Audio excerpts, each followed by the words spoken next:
మినిమయబుల్ rates. ఇప్పుడు గీ supply చేయాలంటే, pure గీ cow గీ supply చేయాలంటే దానికి ఒక వైబుల్ రేట్ ఉంటుంది. ఎవరు కూడా ఫ్రీగా సప్లై చేయరు. సప్లయర్స్ ఎవరు, వాళ్ళకి అది బిజినెస్. అది 320 రూపాయల నుంచి 411 రూపాయలు కేజీకి ఉన్నాయి.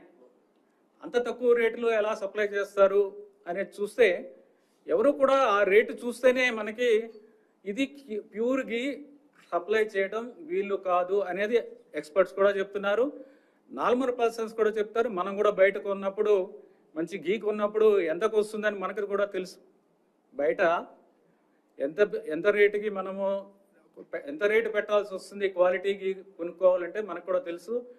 అలాంటిది అంత తక్కువ రేటుకి కొనడం వలన అక్కడే మొదటనే మనకి దెబ్బ. అంటే అంత తక్కువ రేటు పెడితే ఆల్మోస్ట్ మనము ఒక క్వాలిటీ మీద అంత అంటే కంట్రోల్ ఉండదు. వాడు ఇచ్చేది మనకి ల్యాబ్ లేదు, మన ఓన్ ల్యాబ్ లేదు, మనం బయటికి పంపించము, రేటే చాలా తక్కువ. ఈ 3 పరిస్థితుల్లో అసలు క్వాలిటీ గీ వస్తుందనేది రాదు అనేది అది చాలా స్పష్టంగా తెలుస్తుంది. ఎనివే, ఆ రీజన్స్ అనేది అనలైజ్ చేయడం జరిగింది. అనాలిసిస్ ఎందుకు చేసామంటే కరెక్టివ్ స్టెప్స్ తీసుకోవాలి, ఏం జరిగింది, ఎలా చేయాలి దాన్ని, అది చూస్తే ఈ విధంగా తెలిసింది.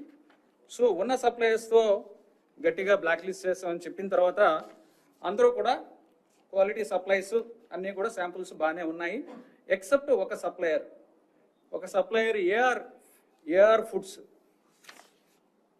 AR Dairy Food Private limited